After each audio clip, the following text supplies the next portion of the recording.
Hello, welcome back to Out on the Line podcast. We are here for another review for you this week. It will be the new Ariana Grande and her album, lowercase petal.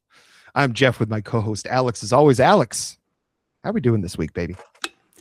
Jeff, I'm nature maxed and tree pilled, and I'm ready to lollygag by the lake and frolic in a field with you this week. How are you doing?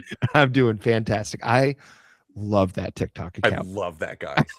That guy is so good. And I'm glad you did the snap, but it was clearly a Yeti. You didn't have Oh, yeah, yeah, a yeah. snap this week. That was beautiful. I'm glad you still put in the effort. I'm out of Celtics, so I said I'll better put a cap on the Yeti and give it the old. Oh, you got to get some Diet Cokes. You got to get some of those fridge cigs, you know? There's DC in this. Oh, well, there we go.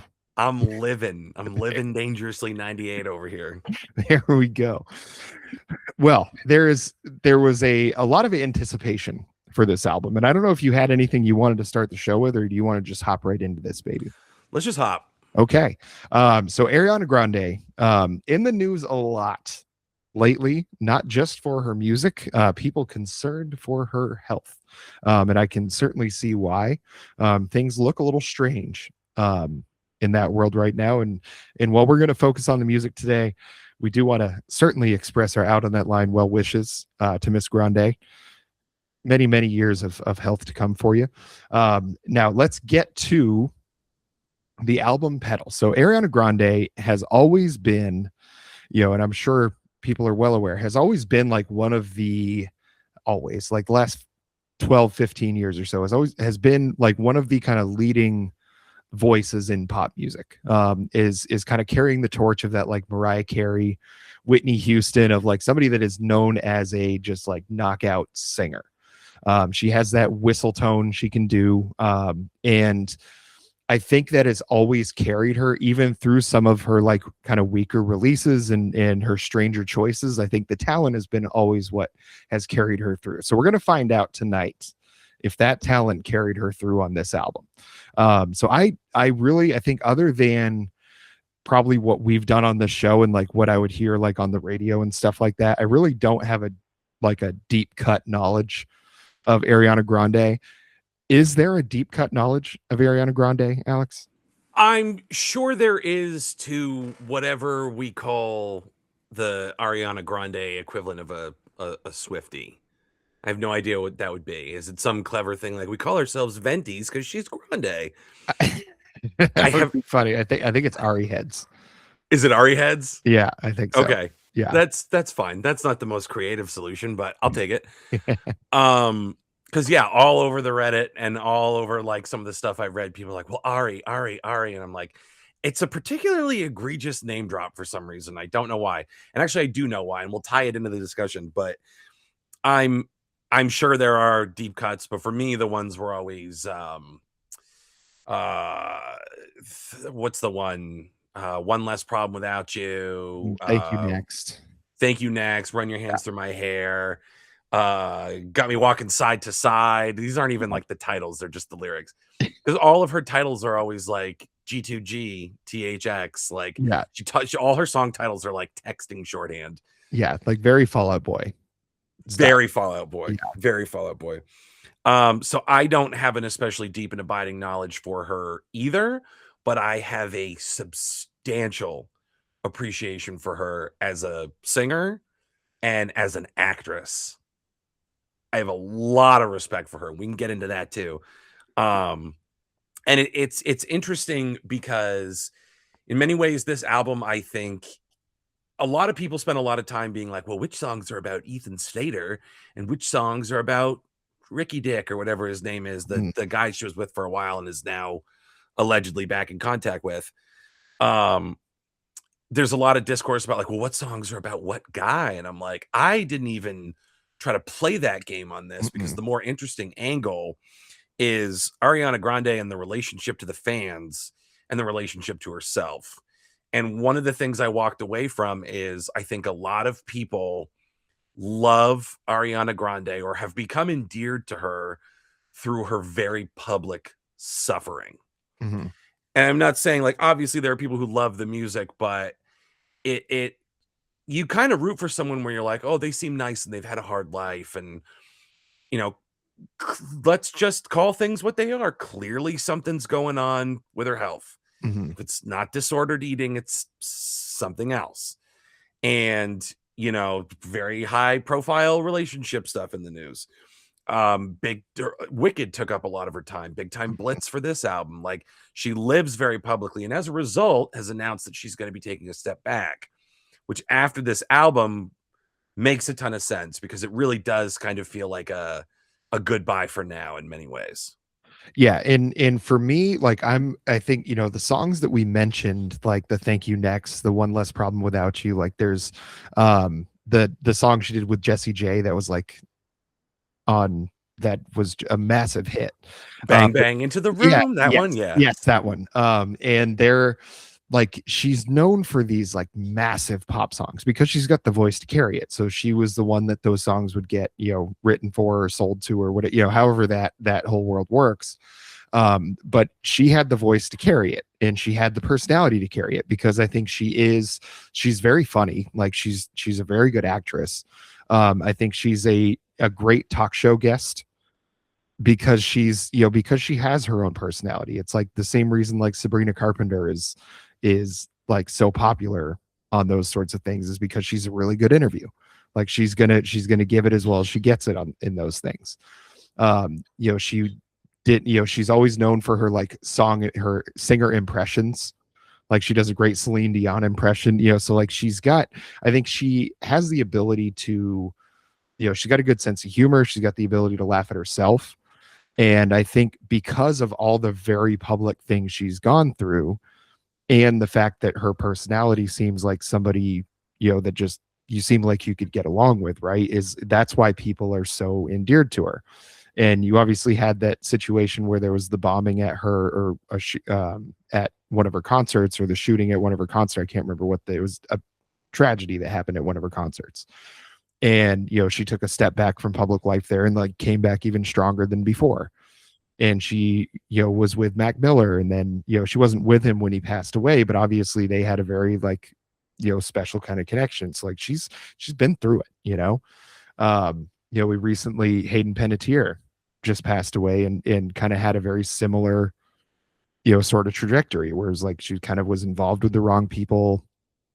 There was a lot of things that kind of outside of her control that happened to her, that can inform certainly your art and make you a better artist, but is certainly going to affect you as a person. So whatever is causing like her current like health crisis, which is like you said is pretty clearly happening.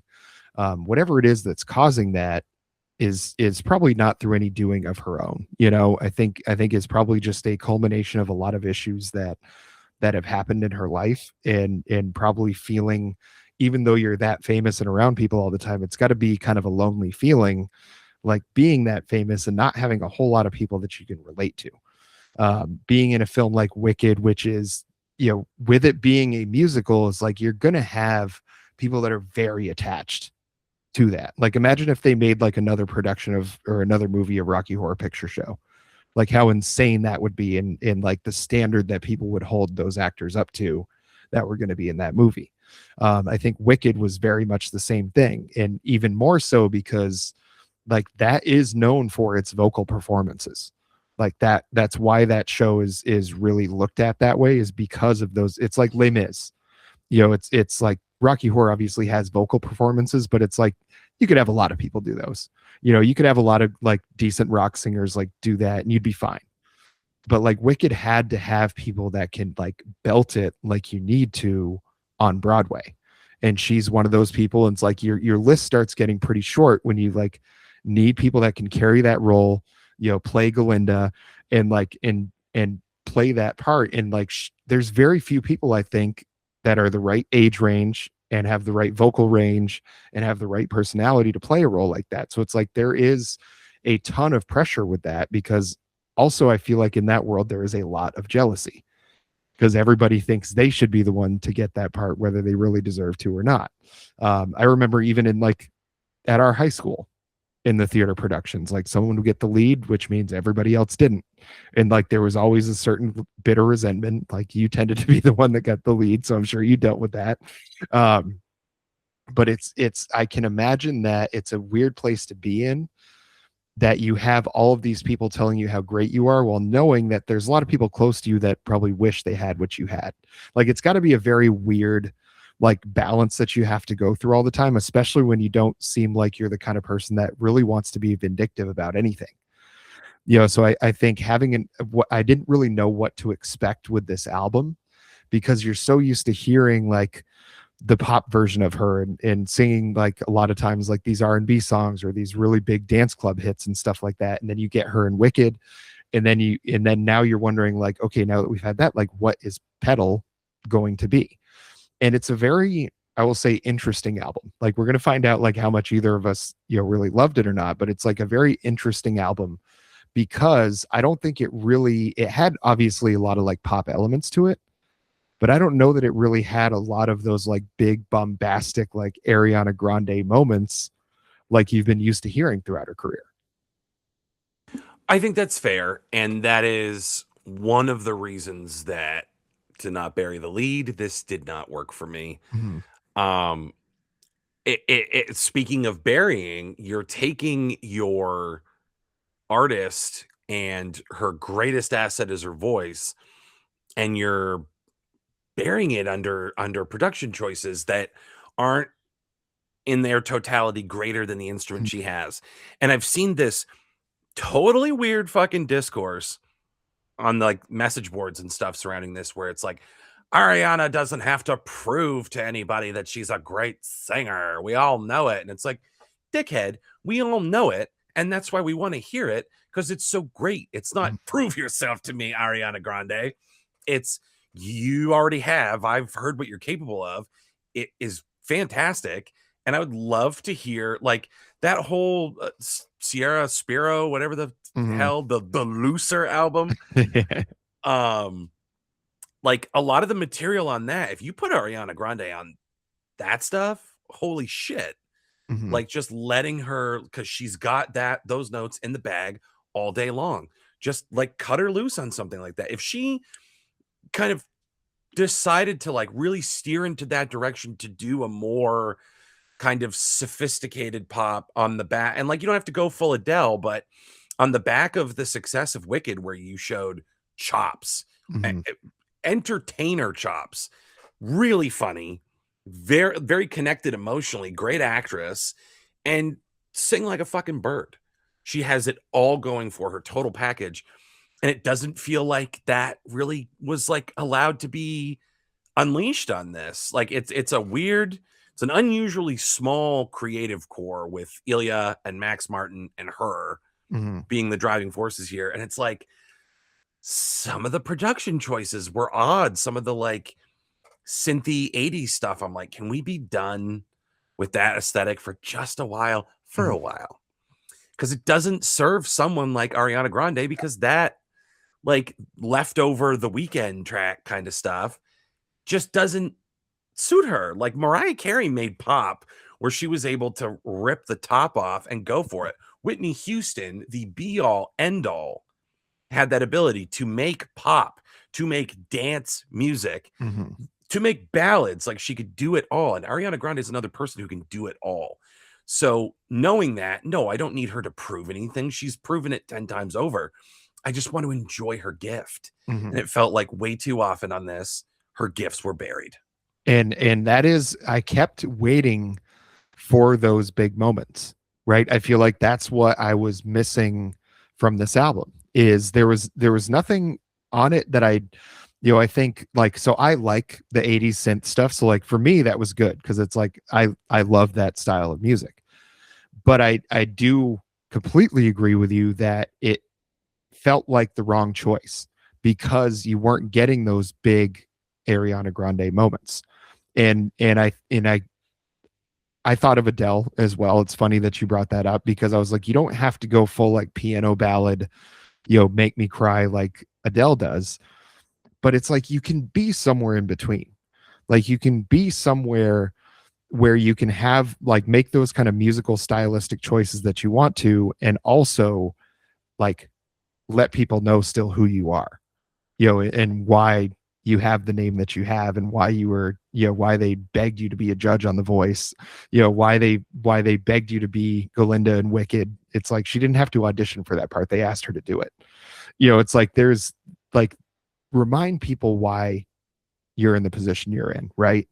And for me, like obviously she sang everything very well on the album. Like there was no problem with I felt like her performance on the album. There just wasn't enough of it on the album, if that makes sense. I'm sure we're going to get people all over the comments saying, that we're totally missing the point, that we're totally misinterpreting what the goal of this album was. And maybe we are. But if this was the goal and she met it perfectly, I feel like for people that are not diehard Ariana Grande fans, like this album is kind of a swing and a miss, because you don't like, how is this different than somebody that is just like a pretty good singer? There's nothing on here that like a pretty good singer couldn't have also done. And having Max Martin be the one producing this, like the author of some of the biggest hits since the late 90s, and to not have anything really truly memorable on this. Like, are any of these songs going to be known as like one of her all-time greatest hits? Like, I really don't see it. I don't either. And it's not even necessarily like, oh, it's all dog shit. So No. when you're wading through the comments to castigate us, just remember that we didn't say that it's like outright bad. It just feels unrealized on the musical end, because the subject matter, as we touched upon, I think is totally valid and it's interesting. It's almost like a breakup album about Ariana Grande breaking up with the cultural figure that is Ariana Grande. And I know that sounds like pseudo intellectual bullcrap, but to me, that is what I get out of it more than like, oh, she's pouring out her feelings about Ethan Slater or some other guy. I don't get that sense. I get more of a sense of like toxic relationship with the public, with fans, with the media, with speculation about her relationships and appearances. And like when you become Ariana Grande, the cultural figure, the pop icon, it's easy to lose sight of Ariana Grande, the person. And she seems to me like a great person. Who knows? I don't know her personally. Could be wrong. She could be a total asshole dingbat. Who knows? I don't get that vibe. So going off of that, it's easy to take this album at face value and go, it must be hard to be her and to be kind and to be talented. And everybody wants something from you. And whether that's a tabloid sensation, a click, to feel like they had a moment with you in some strange way. You tried to mob her at the airport for an autograph or something. We've talked about a lot of singers, a lot of artists kind of exploring the concept of the gilded cage. Mm-hmm. And this to me is even less about the gilded cage, and it's more, the pedal on the pavement. Like just, and this, I'm not saying this is like indicative of her physical beauty, but like this beautiful thing that's being stomped on this hard, uncaring surface. And I'm getting all of that from the lyrical content for the most part. There are times where she's invoking feelings, but I'm not necessarily like vibing on the lyrics. It's not John Prine. Yeah, that's for sure. It's not John Prine. It's not onomatopoeia. No. But like doing her best, it's fine. It just goes back to musically, there's a lot of sameness. There's a lot of making her emote through a veil, making her voice emote through a veil. It's a strange choice for someone who's that gifted. But so that's why I will say, in like a kind of 50-50 review for me, what saves it is the concept. It's a worthwhile concept, explored in a unique way. I wouldn't necessarily say, innovative or overly conceptual, but she has a point of view. That is one of the most important things to have for a musician. You can be a really talented singer. You can have fun like bops, but if you don't have a point of view, what are you left with? So like, I get strong point of view, strong feelings, and maximum effort from her. It's production choices, and I think composition and arrangement that don't, so like, imagine how much more profoundly emotional some of these songs would be if she was allowed to crank on it. Like Christina Perri or whatever it is, Jar of Hearts is a terrible fucking song. but she goes for it.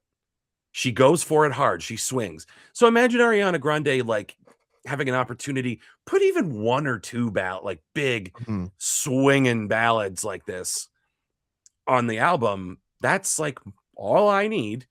And just, if you're trying to match the subject matter in the sound, I think in this instance it's a mistake. With this artist, it's a mistake. Mhm. She just has so much under the hood, and she has an original point of view, and it's that missing ingredient is you just didn't make the songs musically interesting enough, and you didn't let her do what she does best. It's baffling. And it really is, because I think there are, very few examples of people that have gone through the types of things that she has, and like whatever responsibility she's had in her relationships not going very well in the past or whatever it is, it does seem like just bad things have happened to her, and maybe there's other things like that she's responsible for, but like the tragedy at her concert, like Mac Miller passing away, like there's a lot of things that I'm sure being married to Ethan Slater had to be as boring as anything could possibly be, or being with him for that long had to be so goddamn boring. Not to cut you off, but did you ever see the memes of him doing SpongeBob? Yes. Oh my god, dude. How Yeah. embarrassing. Yeah, like that's crazy that she was having, she must have been in a fugue state or something when that happened. Yeah. But it's just like, why we couldn't get some of those like real emotional crests in this album, because I do think subject matter wise, like you're exactly right, this is probably the most like in-depth, like kind of, I guess probably the most like internal look that we've gotten at Ariana Grande in like any of the songs that I've heard from her. Like it's not party music. Like this is real. Like this is her, like her Fiona Apple, like fetch the bolt cutters, like kind of moment, right? But it's like the difference is what we know, like Fiona Apple crushed it with what we know like her exact talent is. Like she brought everything out on that album and combined it with what she can do songwriting, is why that album was so special. And it's like Ariana Grande is one of the best pop singers probably of all time, and had an opportunity to combine that with some really emotionally weighty subject matter. And I feel like the subject matter was there, but we missed out on the pop powerhouse, and I think that's, and maybe again, maybe she made exactly the album she wanted to make. I can't imagine that any producer is like telling her what she can and can't do in a studio at this point in her career. I'm sure a lot of those choices are up to her on how she wants to sing something.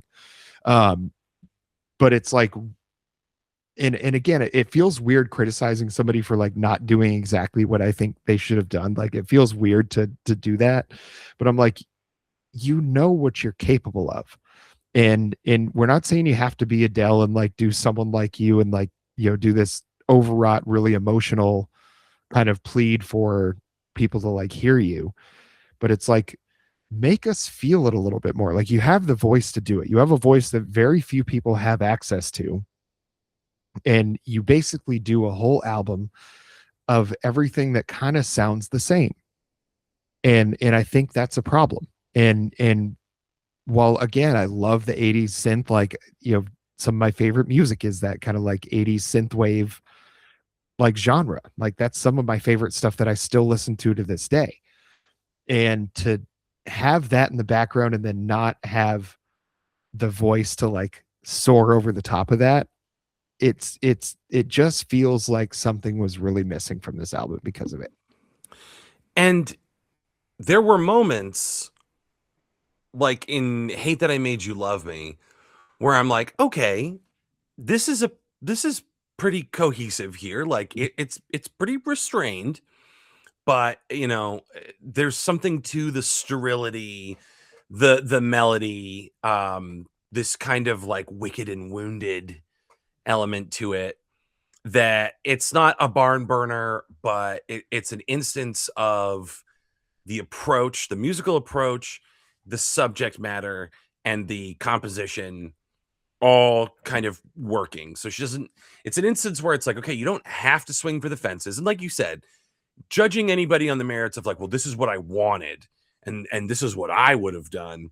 rather than just like judging it on the material in front of you. I agree that that can get a little sticky, but I think in this instance, it's less about like, you should have done what I wanted, as opposed to you did what you wanted. That's always valid and great. And you should do that and you should commit hard, but be prepared for people to potentially not take the ride with you. So like I applaud her for singing her heart song. I just think like it's kind of the same thing as the Strokes album that we did last week, where it's like, why are you filtering this voice and doing all this vocoder stuff? And I understand you're kind of trying to do like a haunted housey thing, but I don't know. It just didn't like necessarily always musically come together. Intellectually, like a song like Petal is a good thesis statement for the album. Lyrically, she's like kind of interrogating that central question. But like, that kind of depends on your tolerance for abstraction in that case. And it's like, I'm not saying go back to the well and do more of the same if it's not interesting to you.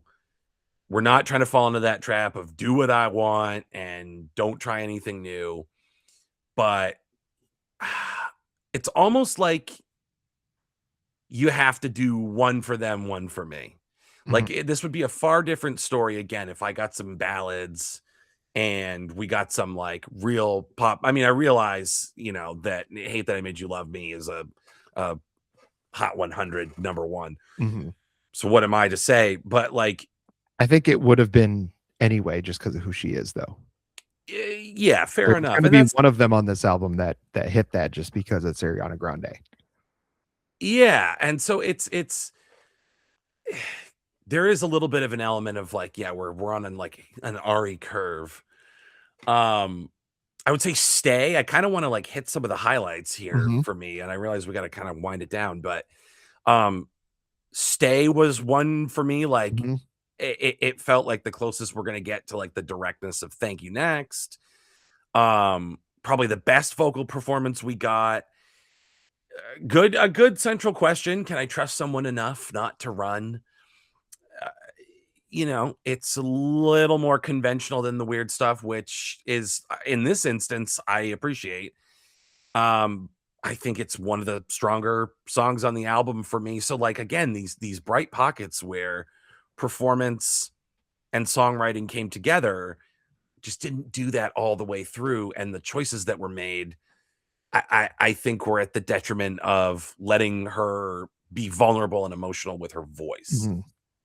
And I think that is like because there were definitely some songs that I thought were good. Like Stay was one of them. I think Hate That I Made You Love Me was another really strong one. I can see why that's like getting the play that it is. Like I Do, I thought was pretty good. Big Feelings was a fun song. That was probably the most like, Side to Side, or one of those older songs that, had a certain message to it.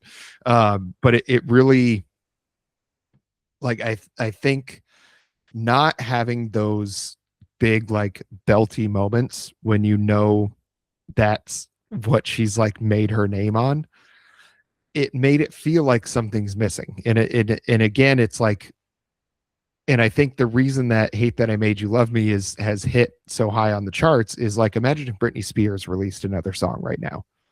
Like, do you think it would be really any good? But it would definitely chart. You know what I mean? So it's like, it's that kind of thing where it's like, it was kind of by default going to anyway. And it's like, it is a good song. I'm not saying it doesn't deserve to be in the position that it is, but like, would that have broken through if it was like somebody's debut album? I don't know. That's a fair question, because this would be a different conversation if Freak was the one that made Top 100, because that song is dog's dinner. Yeah. I had a birthday waiting for that song to be over. It was just awful. It was like the heroin knot of songs. I just could not abide that one. Yeah, like the back half of the album was, wasn't all that great. I mean, I did like I Do, Nowhere Nobody was pretty decent. Like the rest of it was kind of swing and a miss for me. But it's like, it's funny because it's like the whole time, like she sounded good throughout the whole album. Like she's a great singer. It's not like she like messed up a song or she didn't like sing well. Like she sang well the whole time, but it's like it felt like you put the restrictor plate. Like it felt like Bristol at NASCAR where it's a restrictor plate race. Where it's like what these cars are capable of. You'd like to see them just open it up and rip it. And I think there was room to do that on a lot of these songs. And it's one thing if she was playing nothing but little like soft ballads, like it was all just basic, little piano music, and it was meant to be that really softly sung, kind of style. Like there was room to really like hit some, no pun intended, some high notes on this album and really belt some of this stuff out like we heard her do on Wicked. Like, and I couldn't stand that whole Wicked press tour, but that's a whole separate conversation. But it's like it's hard to know what she's capable of and to not have it happen like at all on this album.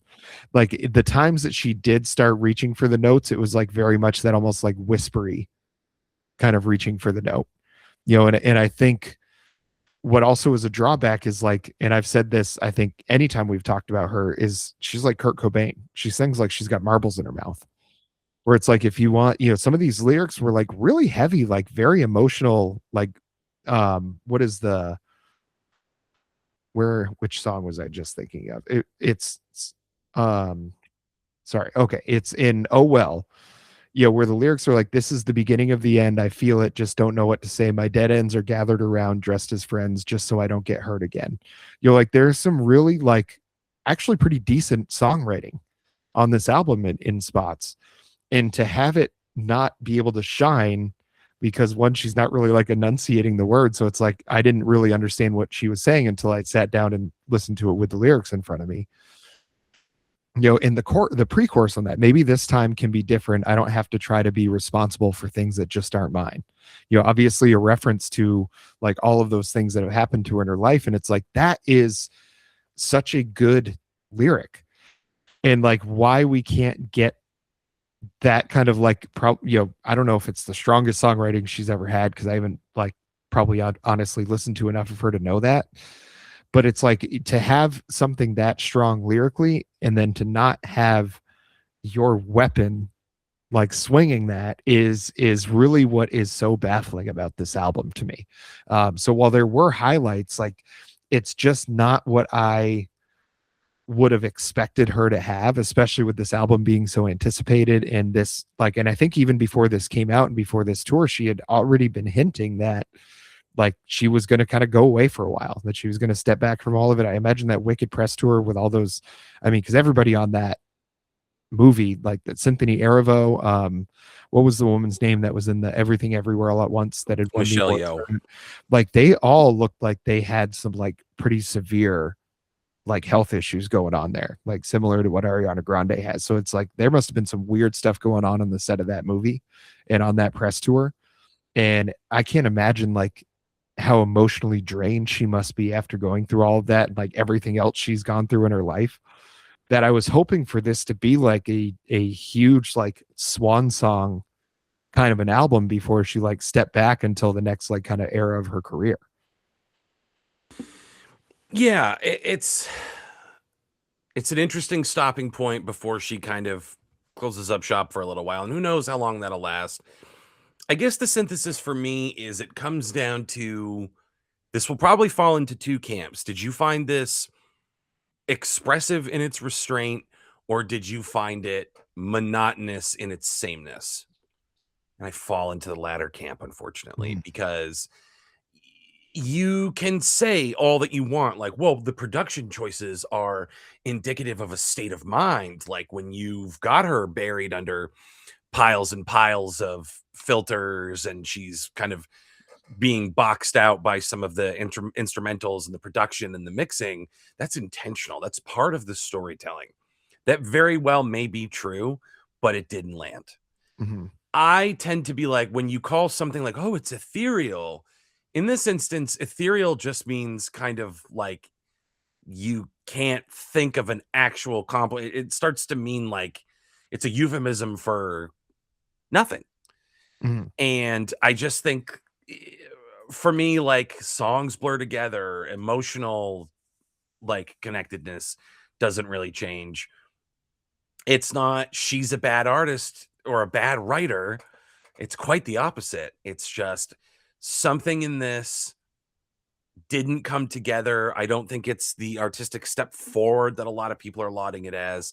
And in the argument of, is the restraint a tool of expression versus is it the downfall because it's making it samey and narcotic and boring? I tend towards the latter, to be a little generous because I like her and I'm rooting for her and I want everything to be okay. I'm going to give it a 5.5. And I'm gonna go just a little higher. I'm gonna give this one a 6 because I think she delivered exactly what she wanted to, but I just don't know that it was as good as she was capable of doing.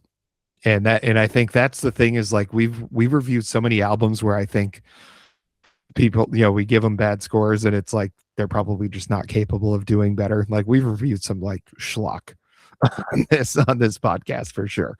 But it's like I know like how powerful that tool is that she's got, how powerful that voice is. I know what kind of like person, and it's not like a Jennifer Hudson thing where it's like you've just got a great voice and there's nothing behind it. Like, so congrats on being our best national anthem singer currently. It's like it's not like it's that sort of situation. It's like I know like how in for good reason why she is one of the biggest pop stars in the world. Is it's not just the voice, because plenty of people, there's probably a lot of people that can sing like that, but it's like you got to have kind of that it factor, and she's always had that and she still does. And that's why it's a bit of a disappointment to like not feel like there was much of an it factor on this album to me. Yep, I think that's all fair. Yeah. So, hey, have a fun break, Ari. Yeah, and I did, like, truly, once again, like we do wish her the best because things look a little rough right now. All the best. Go go do your thing. Yeah. Well, Alex, where can folks find some of those albums that we reviewed that we hated? Some of those piss pigs that we really had to slog our way through, because never let it be said that, Ari, my good friend Ari, is a chore. It's a pleasure to explore if it's not always a pleasure to experience all the way through. But we did review Eternal Sunshine when that came out. You can go find that. You can find some of the absolute dog's dinner that we've had to cover on this show, because we think it's important to cover the hard-hitting stories that Mhm. matter most to you at youtube.com/C/out on that line. Gang, day and night, working tirelessly to bring you true excellence in music journalism, to not just cover music, but cover the world. Okay? We're slightly more elevated than you're probably used to with your online music critic. And if that's a little jarring for you at first, I completely understand, but take the journey with us. Promise you it's worth it. So make sure you're subscribed to the channel. Make sure that you click the bell so that you get notifications turned on and you never miss a video from us. Hit the thumbs up to like the video and leave a comment.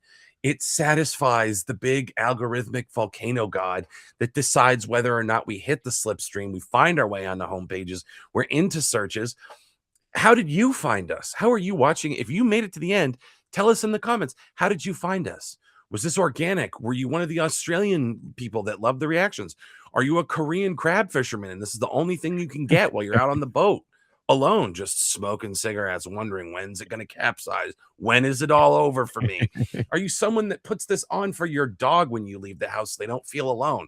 Like, we just kind of want to know where you're at and how you found us and how we can better serve you and make your life just a little bit sweeter every day.